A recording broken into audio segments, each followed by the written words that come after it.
الحمد لله وكفى وسلام على عباده الذين اصطفى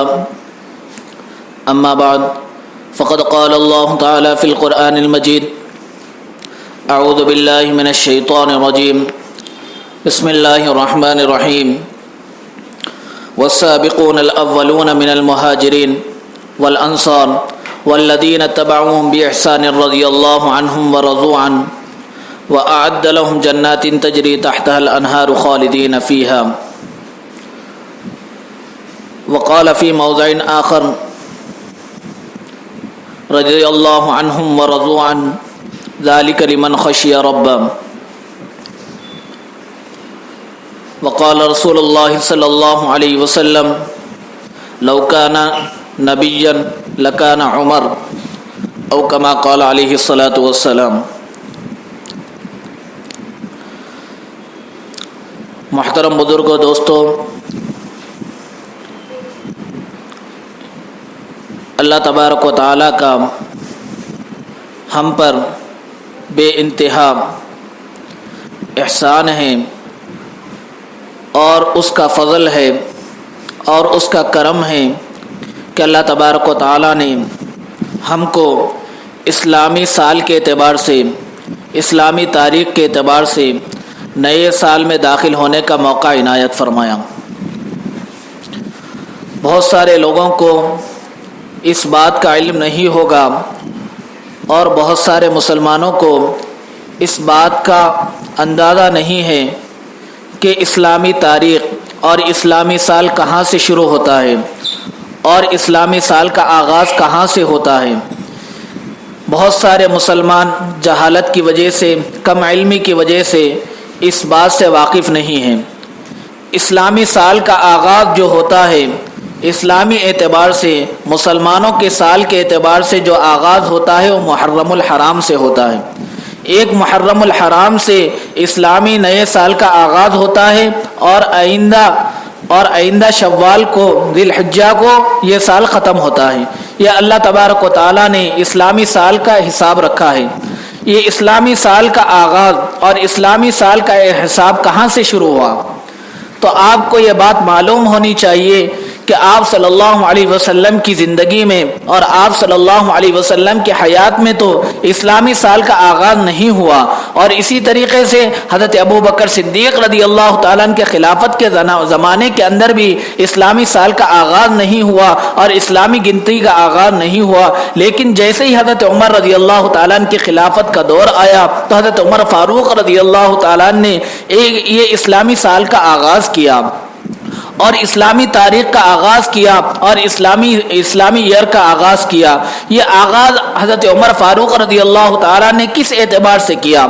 اور کس کو آگے رکھ کر، کس کو مد نظر رکھ کر اور کس کے اعتبار سے اسلامی سال کا آغاز حضرت عمر فاروق رضی اللہ تعالیٰ نے کیا؟ تو ہم کو یہ بات معلوم ہونی چاہیے کہ آپ صلی اللہ علیہ وسلم نے مکہ مکرمہ سے مدینہ منورہ جب ہجرت کی تھی، جس دن ہجرت کی تھی اور ہجرت کرنے کا جو دن تھا اور مدینہ منورہ میں داخل ہونے کا جو دن تھا، اس دن سے ہم ہجرت کا آغاز کیے تھے اور اس دن سے اسلامی سال کا آغاز کیا جاتا ہے کہ حضرت عمر فاروق رضی اللہ تعالیٰ نے یہ بات کہی ہے، اور انہوں نے اسلامی سال کا آغاز اس لیے اس دن سے کیا تھا کہ مکہ مکرمہ کے اندر مسلمان پستی کے اندر تھے، مکہ مکرمہ کے اندر مسلمانوں کو غلبہ نہیں تھا اور مسلمان وہاں پر چھپ کر نماز ادا کرتے، چھپ کر عبادت کرتے، اسلام کی تبلیغ کرتے۔ لیکن جیسے ہی مدینہ منورہ کے اندر آ گئے تو اللہ تبارک و تعالیٰ نے اسلام کو سربلندی نصیب فرمائی۔ ہجرت کے موقع سے اللہ تبارک و تعالیٰ نے اسلام کو سربلند کیا اور اسلام کو بلندی سے نوازا، اور اسلام کا آغاز اور بلندی کا آغاز ہجرت سے ہوا۔ اسی لیے ہمارے نئے سال کا آغاز بھی جو ہوتا ہے وہ محرم الحرام سے ہوتا ہے، اور اسی طریقے سے ہجرت کے سال سے ہمارا سال شروع ہوتا ہے اور ہماری ہجری شروع ہوتی ہے۔ اور اللہ تبارک و تعالیٰ نے اور آپ صلی اللہ علیہ وسلم نے، صحابہ کرام نے اور تابعین نے ہم کو کیا سبق دیا؟ ہم کو یہ اس بات کا سبق دیا کہ جیسے ہی نیا سال شروع ہوگا تو ہمارے عزائم رہنے چاہیے، ہمارے ارادے رہنے چاہیے. اور ہمارے عزائم اور ہمارے ارادے کس طریقے سے رہنے چاہیے؟ ہمارے عزائم اور ہمارے ارادے اس طریقے سے رہنے چاہیے کہ ماضی کو دیکھنا چاہیے اور مستقبل کی فکر کرنی چاہیے کہ ماضی میں ہم نے کیا غلطی کی تھی، ماضی میں ہم نے کیا گناہ کیے تھے، ماضی کے اندر ہم نے کون سے نیکی کے کام کیے تھے، ماضی کے اندر ہمارے اعمال کیا تھے، اس کا جائزہ لینا اور اس کا جائزہ لے کر ماضی کا جائزہ لے کر مستقبل کی فکر کرنا کہ ماضی کے اندر، گزشتہ سال کے اندر ہم نے جو گناہ کیے تھے اس سے توبہ کرنا اور ان گناہوں کے اوپر ندامت کا اظہار کرنا، اس گناہ کے اندر شرمندگی کا اظہار کرنا، اور آگے کے اندر مستقبل کے اندر، نیو سال کے اندر اور نئے سال کے اندر اس بات کا عہد کرنا، اس بات کا ارادہ کرنا کہ ماضی کے اندر، گزشتہ سال کے اندر تو ہم نے نافرمانی کے اندر گزار دی، اللہ تبارک و تعالیٰ کی نافرمانی کے اندر گزار دی، گناہ کرنے کے اندر گزار دی، لیکن ہم ارادہ کرتے ہیں، عزم کرتے ہیں، عہد کرتے ہیں اور وعدہ کرتے ہیں کہ اس سال کے اندر ہم کوئی بھی گناہ نہیں کریں گے. ماضی کے اندر اگر ہم نے نیکی کے کام کیے تھے، نماز ادا کی تھی، ذکر و اذکار کیے تھے، تلاوت کی تھی، اللہ تبارک و تعالیٰ کی عبادت کی تھی، اللہ تبارک و تعالیٰ کی فرما برداری کی تھی، تو آئندہ بھی اس بات کا عزم کرنا چاہیے، آئندہ بھی اس بات کا ارادہ کرنا چاہیے کہ آئندہ گزشتہ سال کے اندر جتنی عبادت کی تھی اس کے اندر اضافہ کریں گے اور اس کے اندر زیادتی کریں گے اور زیادہ اللہ تبارک و تعالیٰ کی عبادت کریں گے اور زیادہ اللہ تبارک و تعالیٰ کی فرما برداری کریں گے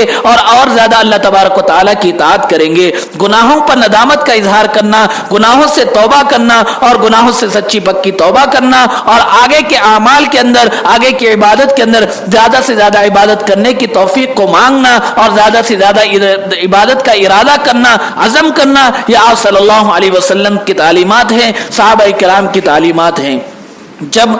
نیا سال کا آغاز ہوا، جب نیا سال کا آغاز ہو گیا اور جب نیا سال شروع ہو گیا تو ماہ محرم کے اندر کیا واقعات پیش آئے اس کے اوپر بھی نظر ڈالنا اور اس کی طرف بھی دیکھنا بے حد ضروری ہے کہ ہمارے ذہن کے اندر، ہمارے دماغ کے اندر اور ہماری سوسائٹی کے اندر، ہمارے کلچر کے اندر اور ہماری برادری کے اندر یہ بات دماغ کے اندر بڑھ گئی کہ محرم الحرام کا مہینہ ہے، یہ غم کا مہینہ ہے. یہ ہماری غلط فہمی ہے کہ محرم الحرام کا مہینہ ہے، یہ غم کا مہینہ ہے. ہم یہ سمجھ لیتے ہیں اور ہم یہ دماغ کے اندر بٹھا لیے کہ اس مہینے کے اندر 10 محرم الحرام کو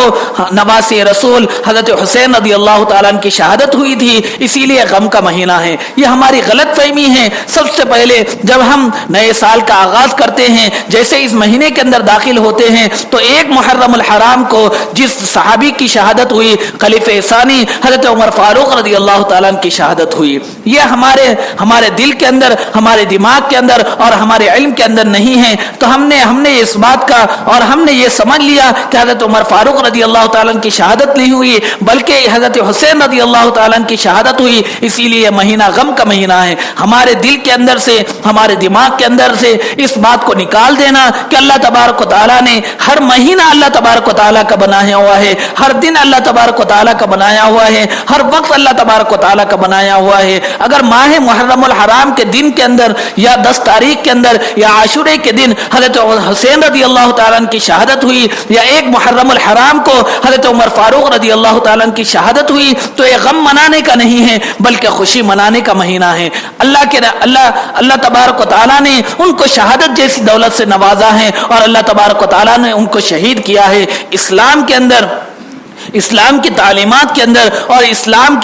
اسلامی قانون کے اندر شہید کا مرتبہ کیا ہے، شہید کا مقام کیا ہے، شہید کی فضیلت کیا ہے اور اس کو اللہ تبارک و تعالیٰ نے کیا مقام دیا، اس کی طرف دیکھنا چاہیے. اور جب اس کی طرف دیکھیں گے تو تمام مسلمان شہادت کے مرتبے کے اوپر فائز ہونا چاہیں گے. جب حضرت حسین رضی اللہ تعالیٰ نے شہید ہوئے، حضرت عمر فاروق رضی اللہ تعالیٰ نے شہید ہوئے تو اللہ تبارک و تعالیٰ نے ان کا مقام، ان کا مرتبہ اللہ تبارک و تعالیٰ نے کتنا بلند کیا. احادیث کے اندر، قرآن مجید کے اندر، تعلیمات کے اندر ہم غور و فکر کریں گے تو ہم کو یہ بات معلوم ہوگی اللہ تبارک و تعالیٰ نے شہید کے بارے میں کیا ارشاد فرمایا، بل احیاء عند ربهم یرزقون، کہ وہ زندہ ہے، وہ زندہ ہیں، اللہ تبارک و تعالیٰ ان کو رزق دیتے ہیں۔ اور اسی طریقے سے اللہ تبارک و تعالیٰ نے شہید کے بارے میں اور شہید کے مقام کے بارے میں، شہید کے مرتبے کے بارے میں اللہ تبارک و تعالیٰ نے فرمایا کہ زمین کے اوپر اس کا خون گرنے سے پہلے ہی اللہ تبارک و تعالیٰ اس کی مغفرت کر دیتے ہیں۔ اور اللہ تبارک و تعالیٰ نے شہید کے مقام کو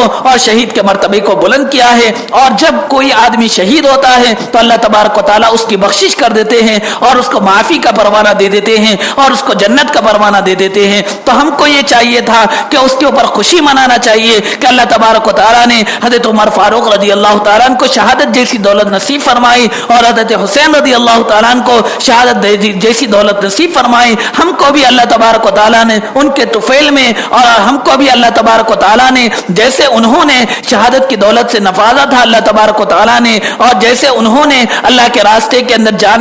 جان نچھاور کر دی، ویسے ہی ہم بھی اپنی جان کو اللہ تبارک و تعالیٰ کے راستے کے اندر نچھاور کر دیں گے۔ لیکن